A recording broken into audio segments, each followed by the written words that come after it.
In this video, we will discuss ACCOAST trial. The objective of the trial was to evaluate the effect of the timing of the administration of P2Y12 inhibitor Prasugrel in patients with non-ST segment elevation acute coronary syndromes. So the trial was designed to compare pretreatment with Prasugrel at the time of diagnosis with selective administration after coronary angiography if PCI was indicated.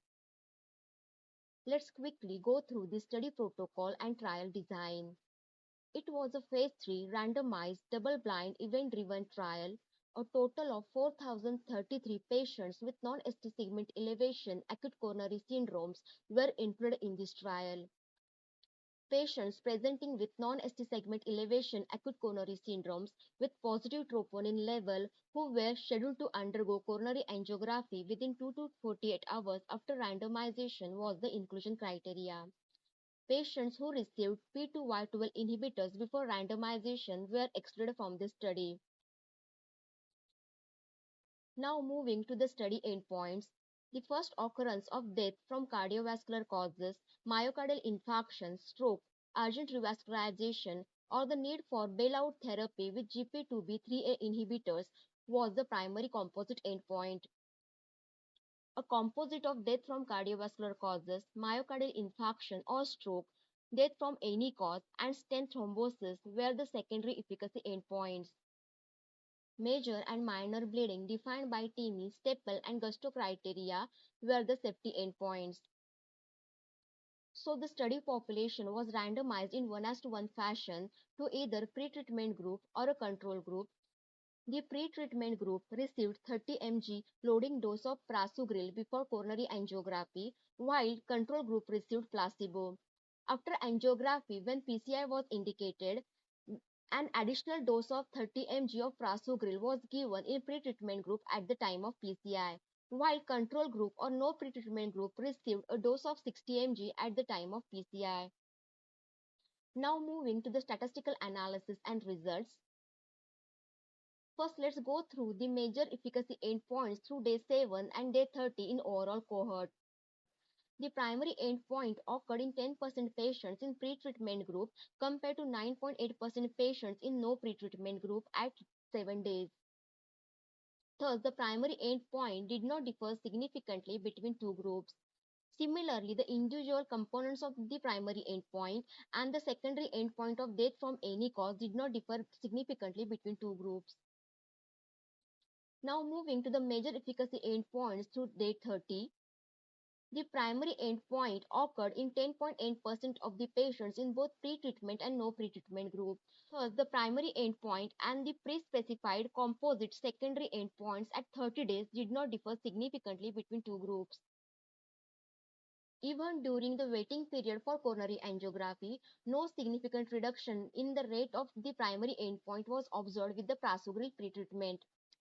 Now moving to the subgroup analysis of the patients who underwent PCI, the primary efficacy endpoint at day 7 and at day 30 did not differ significantly between two groups. Thus, no benefit with pretreatment was observed in patients who underwent PCI. Now moving to the safety endpoints. All major safety endpoints with the exception of CABG-related TIMI major bleeding were significantly higher in pretreatment group at day 7. Similarly, at day 30, all major safety endpoints were significantly higher in pretreatment group. In PCI subgroup, all TIMI major bleeding events at 7 days and at 30 days were significantly higher in pretreatment group compared to no pretreatment group. Thus, the significantly higher incidences of TIMI major bleeding and TIMI major or minor bleeding through day 7 and day 30 were observed in the pretreatment group. Similarly, the incidence of TIMI minor bleeding was also significantly higher in the pretreatment group. Among patients in the pretreatment group, all non-CAB-related major and life-threatening bleeding events were increased by a factor of 3 and 6 respectively. Though less frequent in some subgroups such as young adults, patients with high body mass index, radial approach for PCI, excess bleeding was observed in pretreatment group compared to no pretreatment group. However, no excess of fatal bleeding or intracranial hemorrhage was observed with pretreatment group. With respect to non-hemorrhagic serious adverse events, no significant difference was observed between two groups. So moving to the interpretation of trial, in patients presenting with non-ST segment elevation acute coronary syndrome, the pretreatment with prasugrel did not reduce ischemic events in the overall population, including those who underwent PCI, CABG, and those who received medical treatment only. In addition, the pre-specified subgroup analysis, including those at the highest risk of ischemic events, such as elderly, diabetic patients, and those with Grace risk score of 140 or higher, showed pre-treatment with prasugrel did not confer protection against the ischemic events. The significantly higher risk of non-CABG related major and life-threatening bleeding events were observed in the pre-treatment group, especially in those patients who underwent PCI. So, moving to the conclusion of the trial, among patients presenting with non-ST segment elevation acute coronary syndrome scheduled to undergo angiography within 48 hours after admission, pre-treatment with prasugrel did not reduce the rate of major ischemic events up to day 30, and it was associated with increased rate of major bleeding, especially in those patients undergoing PCI. Thus, the result of trial support the administration of prasugrel after coronary anatomy has been defined and PCI is selected as the treatment strategy.